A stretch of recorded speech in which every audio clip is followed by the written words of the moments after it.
All right. Hi, everyone. I'm Sarah Hall. Nice to meet you all. Hey everyone, David McTiernan. Thanks so much for joining us today. Sarah and I are really excited to take you through this presentation. I know there's some folks in the room who work with Vevo.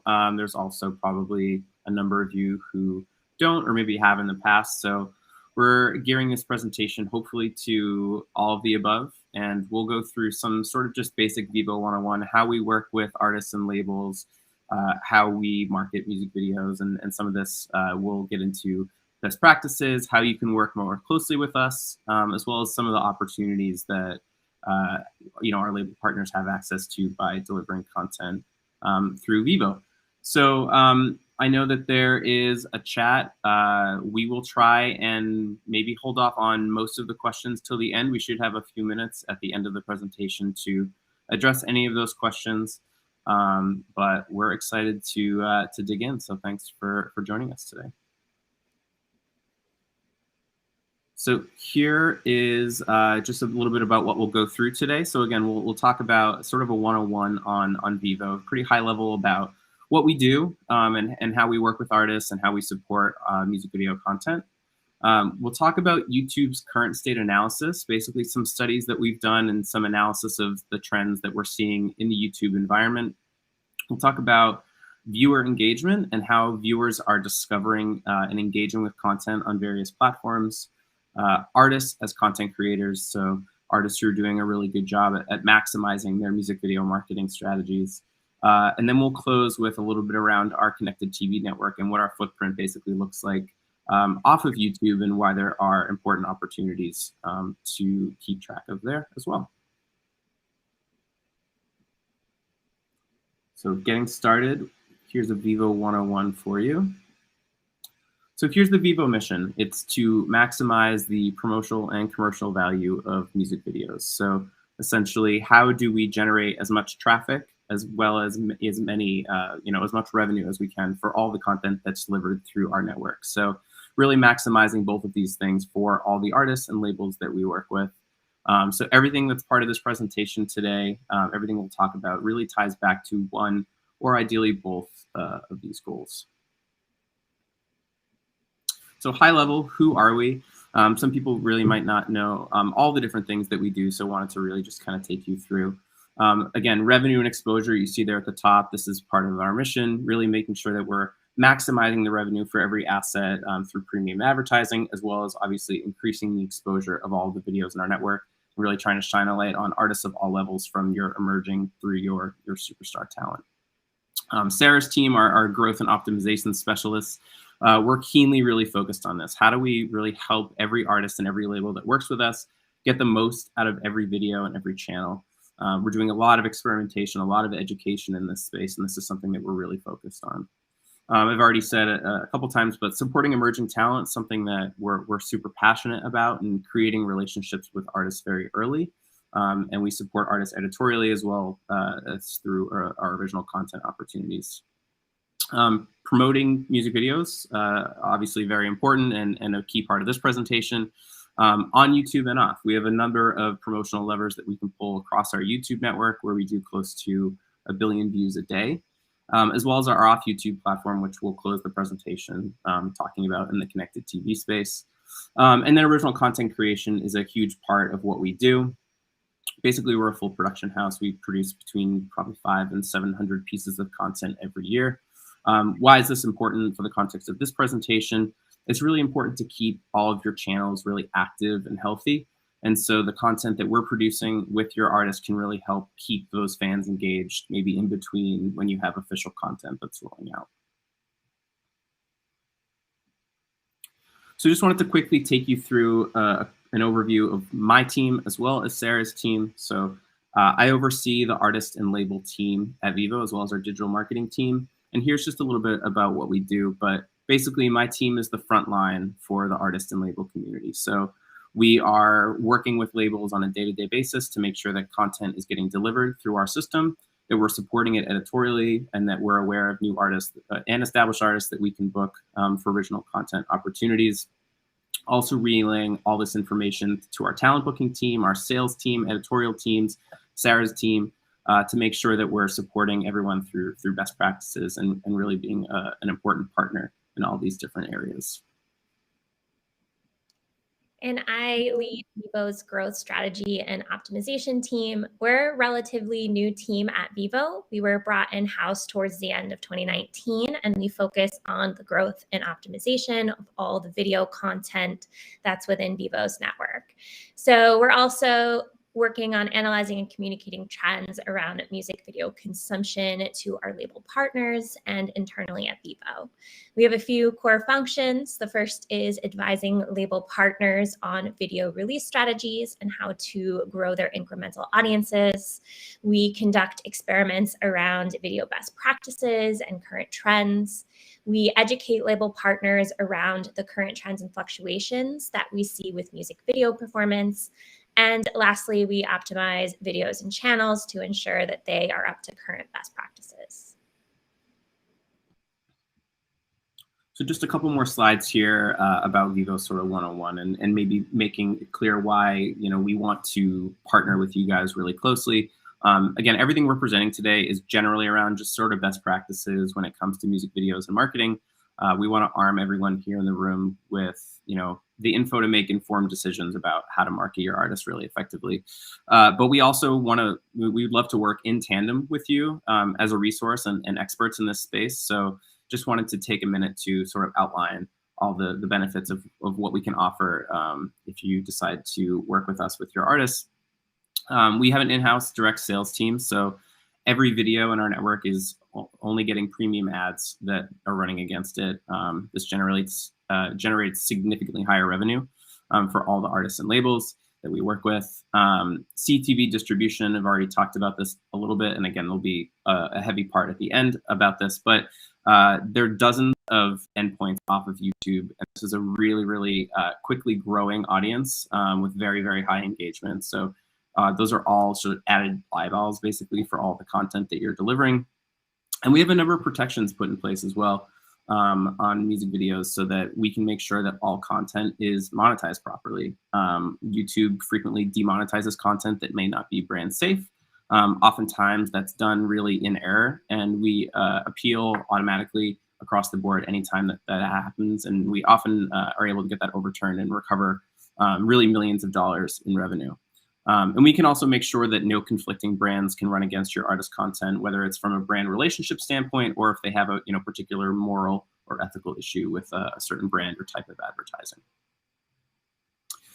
So how do you work with us? Again, I know some folks in the room do deliver content through Vevo, others may not. So just quickly wanted to talk about this. Basically, there's no reason that any artist or any label can't deliver content through our network. We do have deals in place with, you can see there, yes, major labels, but pretty much almost every indie label, as well as a number of independent distribution companies. It's really just a matter of sort of connecting those dots in the right way. So we won't dwell on this too much, but if there's any questions after this presentation, you can feel free to reach out to me directly or Sarah, and we can walk you through how to get content delivered through our system and make sure that everyone here has access to all of that. And lastly, we won't show examples of original content here in the presentation, but pretty much all of the artist imagery that you're seeing does come from shoots that we've done. And here I'll just quickly go through the different original content opportunities that we have that really support all the official music video content that you're creating. The goal here is really to have something for artists of all genres and artists of all levels. So we have our Discover series, which is an emerging artist series that we launch every week. We have studios in Brooklyn and in London. And this is really our sort of brand new artist series. We do about 50 artists a year. Control is our series for hip hop and Afrobeat and reggaeton artists performing to track, also shot in our Brooklyn studio. Artists of all levels. Again, we have emerging rappers to superstars that come in for this. Studio performances, generally we're shooting sort of stripped down performances with artists. The shot that you're seeing on the screen there of Arlo, we did in our London studio. We have a slightly different setup in Brooklyn, but again, opportunities for all levels. Lift, I know some of you may be familiar with, we've been doing for about 10 years now. And is really our emerging artist series but for artists that are about to kind of break into that mainstream notoriety. So the last couple of years, we've done folks like Olivia Rodrigo, Doja Cat, folks like that, roughly quarterly in both the US and the EU. Footnotes is sort of a pop-up video. Basically, we're creating an extra asset that you guys have that lives on your artist channel that gives some context and background behind each video, quotes from the director and the artist, that sort of thing. And then the largest scale thing that we do, we loosely call official live performance. This is essentially working with top tier talent to essentially create live music videos, completely custom creative around a new project, building it from the ground up, generally shooting 4 to 6 performances from a new album. We've had a really amazing year with official live performances this year. We've done Justin Bieber, Ariana Grande, Doja Cat, just launched with J Balvin this week. So these are a really, really heavy lift for us, but something that we put a lot of investment in, and again, really helps support the marketing that you guys are doing around any official content that you have coming out, especially around a new album. So again, happy to follow up with links and examples for all of this stuff, especially if you're not super familiar. But this is a really big focus for us at Vevo. Now I'm going to hand it over to Sarah, who's going to talk a little bit about things that are going on the YouTube side. And David, quickly, I was just reading the chat, and it seems like a few people are asking questions on how to pitch artists for either control, like what's our process for picking those, and then also how do we pick artists for in-studio performances? Cool. Yeah, thank you. Yeah, I because I'm presenting, can't see the chat, so apologies if it seemed like I was ignoring anybody. Thank you, Sarah, for flagging. The artists that we book for these are sort of a mix of us proactively reaching out to artists as well as receiving pitches from label partners. Really, most of the labels that we work with have a dedicated rep, whether it's me or someone on my team. So we're really taking a lot of pitches in that way. And then because we shoot in Brooklyn and in London, you know, we're always looking at calendars and seeing who's going to be in New York for shows and proactively reaching out for bookings there. So after this, and when my contact information is shared, you can always hit me as a first stop if you don't have a dedicated Vevo rep, and we can look at any artist that you want to put up for consideration for whether it's control, studio performances, or any of those series. Awesome. All right, so we're going to move into YouTube's current state analysis. So YouTube's recommendation systems are constantly evolving and changing, and that can often times be daunting to creators and musicians. So it's important to remember that YouTube has 2 main goals. And the first is to match viewers with content that they feel they will most likely watch and enjoy. And the second is to maximize long-term viewer engagement and satisfaction. So this is where understanding the evolution of YouTube's recommendation systems over the past few years can help provide some additional context into how content is being surfaced to viewers. So in the early years at YouTube, the recommendation systems measured a video's success based on how many times viewers were clicking to watch that video, or the click-through rate, and also how many views a video was accumulating. And this led to a lot of clickbait videos. Basically, viewers were identifying a video they wanted to watch based on a thumbnail, clicking in to watch it, and realizing this is not what I thought it was about, and either abandoning the video or the platform altogether. So we do see YouTube start to shift its focus and use watch time as a measurement of success. And the idea is that viewers will continue to watch videos that they are enjoying, therefore indicating the quality of that video. And while watch time is a great way to gauge if your viewers are satisfied with your video, it isn't the only way to measure the quality of a video's content. So today, YouTube optimizes for viewer satisfaction, and it's based on feedback it receives from viewers. So basically, it's looking at what viewers are watching, what they're not watching, what are similar viewers watching, how are viewers engaging with your videos, are they liking it, commenting, sharing, what external factors are driving viewers into YouTube to watch your videos, are viewers searching for it, are they adding to it playlists? So basically what I'm getting at here is that viewer engagement is the key to success of your video content on YouTube. So how is content surfaced to viewers within each of the different traffic sources? Home is often the leading traffic source for new music videos right out of the gates. So this is where YouTube is learning about your video and how different audiences engage with it. And it's a great way to reach viewers who might not actively be searching your video content or who might not even be subscribed to your channel. YouTube is not aware of viewers' initial intentions when they first log on to the platform. So home is really that area where they can serve viewers highly personalized suggestions based on what they're currently watching or what other viewers like them are watching. And it often has a diverse array of content. So search also tends to be one of those early traffic sources for new videos, and it will surface content that is most relevant to the desired search query, and also content that's resonating the most with people who are searching for that. So this is also a key engagement metric, and it provides YouTube with that direct feedback on who's actively looking for your videos. So basically, videos that have successful engagement by viewers in both home and also within the search will start to see increases in algorithmic traffic sources like suggested or even those algorithmic playlisting. So suggested video basically is predicting what viewers are most likely going to want to watch next based on what they're currently watching and their watch history. So it includes videos that are topically relevant or often watched together. So things that do really well here are things like series, but this is also a great opportunity to make sure that your content is optimized and branded, that you have similar naming conventions for your videos, that your thumbnails are clear and really nice and easy to see and look at. And the key here is that engagement can directly impact how your videos perform within each of these traffic sources. So moving on, trends can also impact your video performance. I think typically when we think about changes at YouTube, we often think about updates made to their algorithmic recommendation systems.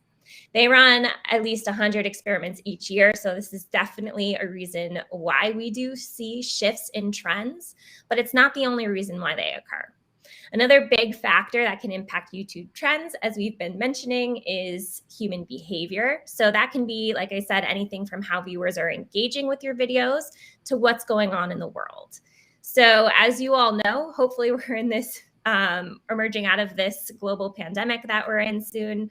But we are starting to see people start to assume some of that pre-pandemic normalcy by getting out of their homes and going out into the world.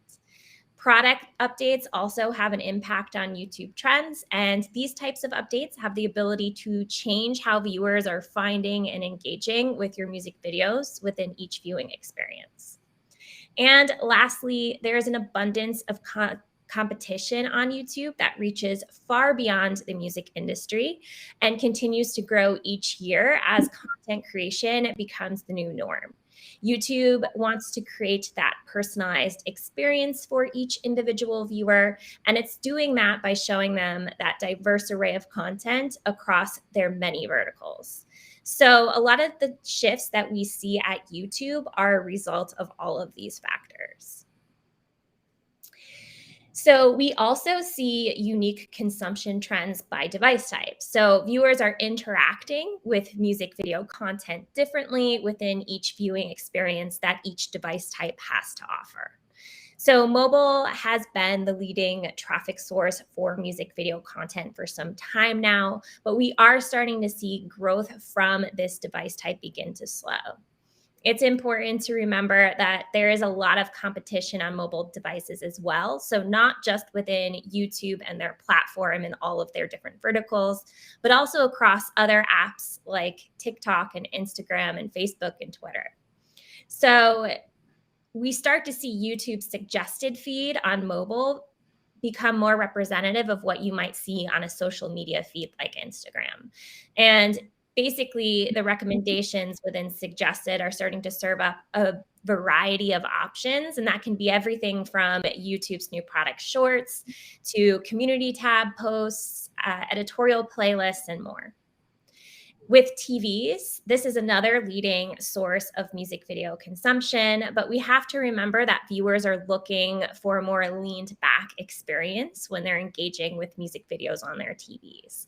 Tasks like searching for a video using your remote control can be pretty difficult. So this is where we start to see some things like playlists and longer form content seem to be more prioritized within this space. And I'm going to pass off to David, who's going to take you through some viewer engagement. Yeah, so this section is really geared at talking about how viewers are seeking out content and engaging with it on various platforms. And basically, we've done a couple of studies, and what we're hearing is that audiences are basically being driven less by genre.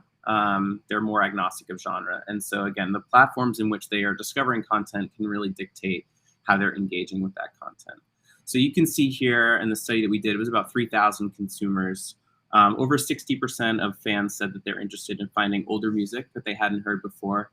More than half saying they like finding music before it gets too popular. Not surprising, but really healthy numbers. But then that number there on the right, super important for the sake of this conversation. About 70% are saying that they discovered new music that they like through YouTube. So this is really important. Basically simply just putting a video up on the OAC and kind of letting it play out, you're just leaving it subject to whatever's happening on YouTube. And so there's a lot of factors that we can't really, impact in that space. And some of the things that Sarah's talking about, like changes to the algorithm and changes to product updates, etc. But what we can influence is audience behavior. And so that's what we're really trying to do here. Social media is also an extremely important area of music discovery. So you can see here about 60% of the Gen Z demo that we talked to saying that they like finding music on social media, that they are finding music they like on social media. Again, not super surprising, but a really important stat. But really, there's some numbers there on the right that we really want to call out, because it's not just about socials. It's really that they're then seeking out those songs as well as content from those artists on other streaming platforms. So we hear a lot about TikTok, and I'll go into it a little more on the next slide. But whether it's TikTok or Instagram or Twitter or any of these other socials, you're finding that music from that artist that maybe has gone viral or just from exploring. A lot of these fans then are going over to YouTube and Spotify and Apple and other places to seek out the content that's coming from the artist directly, engage and like with those videos and save them and put them in playlists and things like that. You think about the way that a song or a sound may go viral on TikTok, it's not necessarily because it's coming from the artist themselves directly. It's really because thousands of users maybe are using a particular sound in a certain way. And so that's what really creates that motivation for fans to then go seek out the official version, the one that's coming from the artist directly. And in a lot of cases, looking, for that Vevo watermark that a lot of fans identify as the sort of official verified version of a video. And so all these sorts of external factors, whether it's social or holidays or it could be life events, like these are all things that have a really positive impact on music video content. The YouTube recommendation system is really most often heavily supporting a video for about a week before it starts to fall off. So you really want to lean into these trends and create those moments for viewers to seek out and interact with the content when it may not be a new release. And so specifically to TikTok, you can see some stuff here on the screen, but we've been doing a lot of these meetings with partners then getting the question of how has TikTok impacted the performance of music videos? Is it cannibalizing it in some way? Is it supporting it? And what we're seeing is actually really positive. We did another study here, and respondents are saying, yes, of course, they think that sounds and music are integral to the TikTok experience. But similar to what we're seeing with other socials, they're then going and seeking out and engaging with the music that they discover on YouTube. And so what happens here is that a video that may be 6 months old or even a year old or older, if it has a moment on TikTok for whatever reason, all of a sudden YouTube's recommendation system may see upticks in things like search and people engaging with that content when it's not necessarily new anymore. And it then might seed it out to a wider audience and say, hey, we're seeing some really positive trends here. Let's try and maybe throw some gasoline on this and find another audience or a wider audience who might also enjoy it. So again, just it is a really positive thing and an important thing to keep in mind when you're thinking about how to market your content. Basically, the bottom line here is, making sure that you're utilizing your OAC as well as all these social factors to make sure that you're inspiring your audience to just engage with your music video content. So we've got some ideas here on the screen, but engaging with the audience through quizzes and polls and really listening to your audience and seeing what they want to see. We'll go into the next section and talk about artists who do a pretty good job at this, but the ones who are most successful are really, really attentive to their fans and listening to what the trends are asking for. So comments, questions, polls, all that sort of thing. So now we'll pivot a little bit and talk about, again, artists who do a pretty good job at this, so you guys have some real world examples. Yeah. All right, so YouTube and the rest of the media world has been moving towards building a more personalized experience for their individual viewers, rather than just showing everybody what's most popular and trending. We are living in this world where fans are constantly engaging and connecting with their favorite artists across multiple platforms. So artists are now being seen more as influencers and content creators and not just as musicians. And our younger generation of artists have really kind of grown up considering this to be the norm, utilizing multiple platforms to connect with their fans and posting on a frequent basis. So this is where knowing your audience can become a key to having a successful channel. And if you can dig into what certain audiences resonate with the most, you can identify and move forward with creating content that best suits their individual tastes. So on the screen, there's a bunch of questions which might look really familiar. I kind of ran through them in the first section, but these also pertain to kind of really narrowing and understanding what types of things your audience might like to see. So asking yourself questions like, what is my audience watching? How are they engaging with my content? What external factors are pointing into my content? And what is my audience asking for in the comments or on other social platforms? And this can help really kind of define the direction of your content creation. So we'll talk about a few artists that do an awesome job at this. Basically, Lil Nas X is a great example of an artist who uses creative secondary visuals to keep fans engaged with his focus track beyond the first week of release. As David kind of just mentioned in the previous section, we really do see like the heightened window of algorithmic support for a new release is that first week. So if you're not having other moments that are happening, you kind of fall into the current trends that YouTube is experiencing at the moment. So Lil Nas X basically does a really great job at this.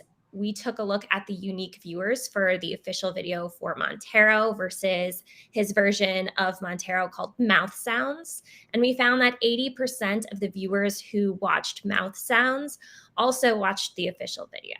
So the main takeaway here is that there is interest in watching alternate and multiple versions of a video, and that secondary visuals can also be a great way to reach new audiences. And because he released several versions of Montero, he was able to keep this heightened level of algorithmic support for Montero beyond that first 7-day window of the release. And just as an aside, all of the content that we talk about in this section is all content that can be delivered through Vevo. So not just your polished official content, but like your lyric videos, your audio tracks, all of this secondary stuff can also come through us as well. Yeah, and this is all content that we're supporting editorially as well. So giving us a heads up of a few days or a week or 2 weeks that there's going to be a version, secondary or tertiary versions of videos. That's all content that has a home for us editorially, whether it's in playlists or other different forms of promotion that we do both on YouTube and off. Definitely. So moving on, creating content that fans are wanting to see is a key to keeping them engaged with your artist and their channel. So fans will often mention what they like best about an artist or their favorite moments from a video when they're watching in the comments section. UGC is another great way to kind of investigate what types of content fans are creating with your songs. And even social media platforms like TikTok and Instagram are a great space to listen to fans and observe what they are commenting about and posting about the most. So in the case of Carol's daughter, fans are very clear that they love her style via her socials and her YouTube comments. So in response, the label created a how to get her makeup look from the music video Violent. And it was essentially just her showing how she applies her makeup for this music video. And it was awesome. It did really well. And additionally, they noticed that fans were creating a lot of UGC content that was anime focused. So the label then went on and released an official anime version of that music video. Another interesting point here is there was a TikTok reaction video where her and her mother are sitting in the car and they hear the song come on the radio for the first time. And it's a really cute, heartfelt video. And one fan actually asked if anyone had seen that TikTok video in the comments of the YouTube video for Violence, and it led to over 100 responses of fans kind of chiming in and answering that question. And that's the kind of engagement that YouTube's recommendation systems are really looking for, fans actively commenting and liking and sharing. So this just further shows how these outside factors like TikTok can really help inspire engagement on your YouTube music videos. And lastly, we are strong believers in treating your OACs more like a social media tool and less like that place that just hosts that polished content that's posted infrequently. So fans, like, think about Instagram. Fans love to see all aspects of an artist's life, everything from those official music videos, but also what they do every single day. And I think Youngblood is a great example of this. And he shares everything from story behind his songs and this how he shot his album cover to filming series that fans can expect and continue to return to his channel to watch on a frequent basis, and also unpolished moments from his life. So the main takeaway from this section is knowing your audience is key, and creating content that best suits their individual tastes is another way to keep your fans engaged and watching. I think most of the time I get asked this question where it's like, hey, Sarah, what's like the method to like being successful at YouTube? And there is no one method for that applies to every single artist. It's really like making the content that resonates the most with each individual artist's fan base. And that could be different from artist to artist. So this brainstorm sheet shows some ideas on ways to kind of help inspire creativity in your content creation. But like I said before, different things will work for different audiences. So be sure to listen to your fans so that you have an idea of what they want to see. And I'm going to pass it over to David, who's going to talk about Vevo's Connected TV network. Cool. Thanks, Sarah. Yeah, so our last section here, talking about connected TV, which has been teased a couple of times already.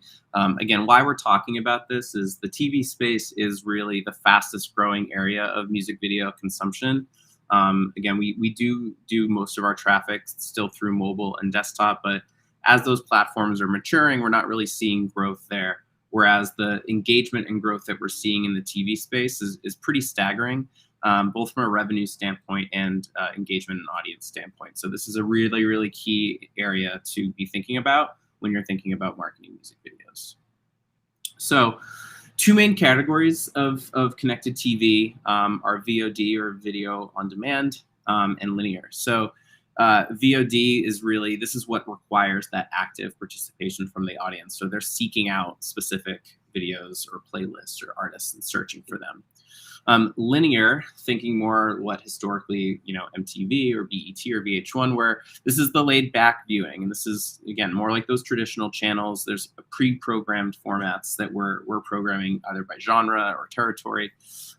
So we're looking at, targeting specific musical tastes here, and creating, moods and themes. So this is really, really tailored for that living room environment, because we're seeing people kind of, put on a linear channel and leave it on for, an hour or 2 hours, versus that VOD, which is a little bit more similar to how people consume on desktop and mobile. They're searching for a specific individual piece of content. So here is a footprint of where Vevo currently sits in the connected TV space. You can see it's, a dozen and a half or so platforms with many more on the way. Basically, this has become one of the biggest attractions in the music industry. There's super high potential for growth here, but also things like multiple person viewing. We're seeing a lot of co-viewing happening in the living room, as well as that additional high revenue stream. So advertisers are really keenly focused on this, because we're able to charge a bit of a premium, because you're reaching more viewers at a time. And also, again, those session times where people are leaving things on, for sometimes upwards of an hour or 2 hours. That's really, really attractive to advertisers. So this is a really, really key area for us for growth, but also something that all of our partners are really benefiting from, both from an editorial perspective as well as in revenue. So a couple of stats here, I've already teed up some of them, but close to 80% of the sessions that we're seeing do have more than one viewer. So really, really healthy numbers there. Average viewing time is 30 minutes per session. Again, typically mobile or desktop, you're seeing probably 1 or 2 videos as an average viewing time. So this is really healthy and growing quite quickly as well. It's no secret that basically this is a premium viewing experience for consumers. 83% said it feels like an entertainment experience, or that they're actually preferring to watch things on their TV because of that high audio and video quality experience. So again, this is just really important to think about long form viewing when you're thinking about content creation, you're thinking about marketing strategy, because so much of the audience is really choosing this lean back approach. So you want to make sure that the content you guys are creating is not only surfacing in all the places that your fans are looking for it, but that it's also really optimized for this setting. So Sarah was talking about all the different versions of videos you can deliver. An example here might be where you can think about maybe delivering a long form, full live concert piece, in addition to that chopped up individual performances that might be more suited for mobile or desktop viewing. And then just a snapshot here. This is what a channel guide looks like. You can see a bunch of the linear channels there, sorted by genre on the left, but we have block programming capabilities here. So this really kind of creates, more or less unlimited opportunities for how we work with artists and labels to market their content. It could be album and EP releases. It could be anniversaries or events. We were able to create all these specific programming blocks on all of these different channels, which can really directly target our audience's tastes and interest, and all of that really helps increase time spent watching. So we're also starting to explore doing more things with artists doing liners and channel IDs. This is also a really key place that we're promoting original content and doing those curated blocks there as well. So bottom line, there's just a lot of opportunity in the connected TV space to make sure that you're really shining a light on all of the content, really getting the biggest bang for your buck when you're delivering these videos, not just to YouTube, but to all of these places where we're seeing incredibly high engagement and growth. And so that is the extent of our deck. I know we've got about 20 minutes left on the clock, so I'll stop sharing, and we can get into any questions that have come in on anything. So I don't know, Sarah, did you see anything come in while I'm sort of reacclimating to not sharing here? I did, yeah. So I've been writing down some questions. Feel free to add some more questions as we kind of talk. But the first question is if this is going to be recorded or available later. I'm not quite sure of the answer to that question. I would imagine so. Maybe someone from A2IM can kind of chime in there and let us know. But again, if you do have any other questions coming out of this, you can reach out to either David or myself, and we're always happy to kind of walk you through some of the topics that we discussed today, or answer or address any other types of questions as well. There were a bunch of questions around merging and creating Vevo channels. Some of them were kind of particular instances. So again, that's another thing where, David, I think you would agree, feel free to reach out to either one of us with those specific questions, and we can help address those and get you set up and fix any of those issues that you might be having. Yeah, for sure. All of the merge stuff, that's been a huge asset that, you know, for anyone who's not familiar, historically, video channels, there was maybe your Vevo channel and your sort of non-Vevo channel, and onboarding artists to work with us, sometimes that was a hurdle, especially if an artist had really built up a significant number of subscribers on their quote-unquote non-Vevo channel. That's really a thing of the past. All of those channels, both of them are merged, and we keep saying OAC, but that stands for Official Artist Channel. So that verified music note that you're seeing next to channel names. The merge isn't something that happens on our side. It does happen on the YouTube side, and sometimes there is a little bit of a backlog in getting those merged. But once that's done, whether you deliver a video through our network or directly to YouTube, it all populates in the same place and hits the same subscribers. I see a question that just came through about video coming through the Orchard now appears on the Artist Vevo page. So in terms of what promotional placements that's eligible for, it's really, you know, sort of all of the above. I don't know, without knowing specifically which video this was about. The Orchard may have submitted that for editorial consideration to our team. If not, and you know, I don't want to speak for them. There's, you know, every label and distributor handles things differently because they're not necessarily pitching 100% of the videos that get delivered. But you can always send those videos by email to me. We have a weekly programming meeting every Thursday where my team sits down and we basically watch like 100 or 200 or however many music videos and basically decide how we're able to promote them editorially in all these different ways. Generally, that information then is going back to the distributor, but we work with artists and managers and labels independently on that as well. And David, kind of to go along with that, another question that came through is if we have a page to review promotional best practices from Vevo that can be accessed. So we've got probably not a page really in terms of, I want to know, I guess, what promotional best practices would be. I would say in terms of how you can position a video to best get editorial support from us is really advance notice is a key. We're generally programming support for videos about a week or two in advance of them going live. Doesn't have to be a final version. We're used to looking at rough cuts. We're used to looking at teasers and clips and things like that, especially if, you know, the editing is going to come down to the wire. But getting a video in front of our editorial team as early as possible so that we can evaluate where we think it's going to do the best, what playlists and what audiences we think will most respond to it. Advance notice is really the most important thing. And then also to kind of go along with that, how do you pitch to block programming? It's really the same deal. So the team that's doing that block programming on Connected TV, they're also the ones that are reviewing for our YouTube promotion through channel cards and playlists and all those things. Most of, really all of the playlists that you're seeing in our network on YouTube are also mirrored in the Connected TV environment. And again, the same team is then doing those block programming stunts as well. So when you submit a video for consideration, it's not necessarily like, well, it's definitely not just, we're not just reviewing it for YouTube or just reviewing it for Connected TV. It's sort of like, this video is going to be delivered to us. Let's put in front of you all the different places and all the different opportunities we can outline for that video. You don't necessarily have to specify where you're pitching for placement. There was one question that came through that said, could you discuss a little deeper how product updates influence traffic sources to music videos?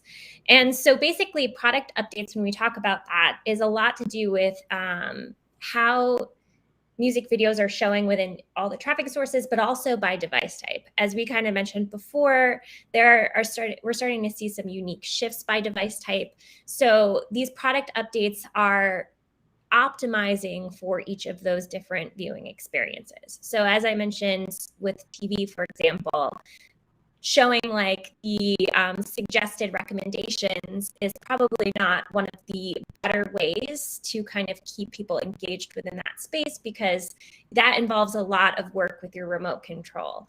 And that's more of a leaned back experience. So that's where we start to see those recommendations start showing more things like playlisting and longer videos. So that can really impact how different people are seeing different types of content. So that's what we mean by product updates. So they're updates that YouTube makes to their products to better those experiences.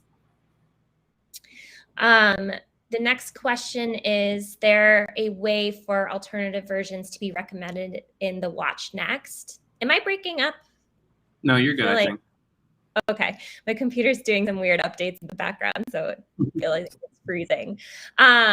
Basically, with suggested videos in the Watch Next, that's all algorithmically driven. So there's no clear-cut way to ensure that your videos are going to be suggested next. It's all based on viewer engagement. So the best thing that you can do here is to make sure that you are always engaging your fans so that they're interacting with your videos, and that will help send the right signals to YouTube saying, hey, this person likes this video. Similar people that like this video might also like the one that they're watching, but also just making sure that your content is optimized. That's not a surefire way to make sure that it's going to be showing in the recommendations, but having similar branding across all of your videos can kind of be an easy way for people to say, hey, this is what this all came from the same artist, so I might want to watch this next video.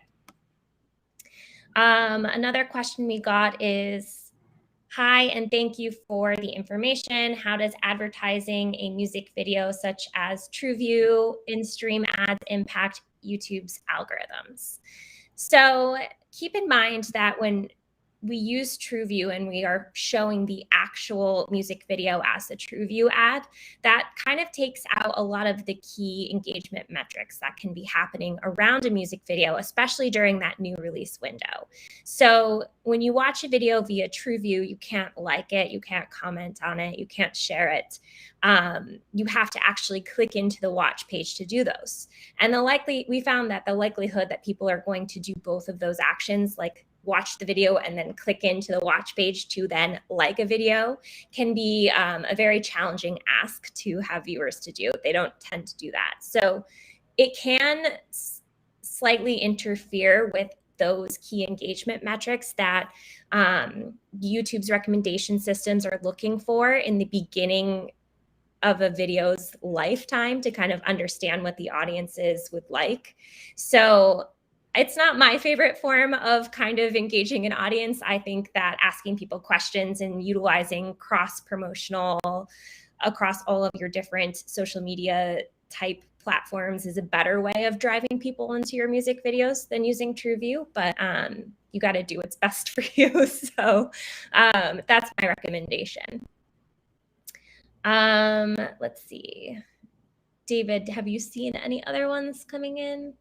I just saw one about if you had a video that was trending on YouTube, but maybe the channel hadn't merged yet, and about pitching that for placement. It's sort of a separate conversation.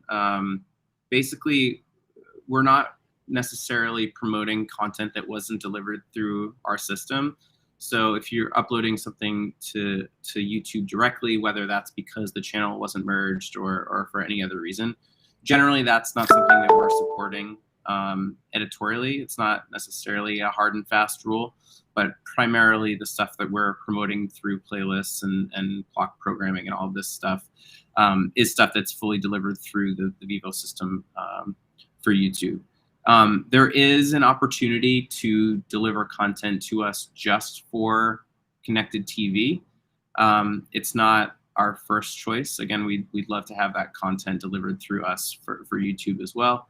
But if for whatever reason that's not an option, you do have the opportunity to deliver content to our system for all those other non-YouTube endpoints.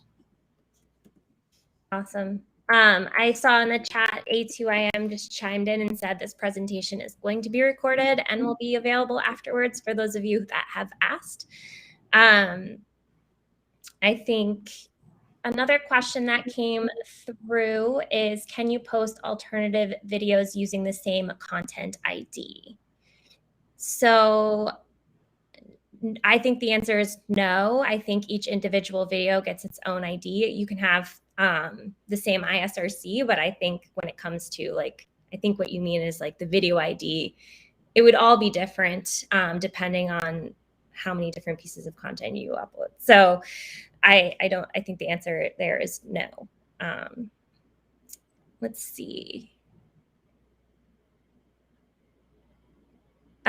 Still lots of merging questions. So again, the best way to reach us, I think that question came up, is to shoot us an email. I'm not sure if our emails will be passed around afterwards, but it's our first name, our last name at Vevo. So feel free to reach out with any of those merging questions and any other questions that you might have, because we're always happy to answer that sort of thing. Yeah, absolutely. There is a question. Some viewers are looking for music that is more genre agnostic. Then how are you categorizing music and artists that are either urban but have pop or mass appeal? Yeah, I mean, so the genre agnostic piece of this presentation was really geared toward discovery on various platforms. I think you still see, whether it's on Vevo or other DSPs, that genres are still an important way to group content, whether it's in playlists or otherwise.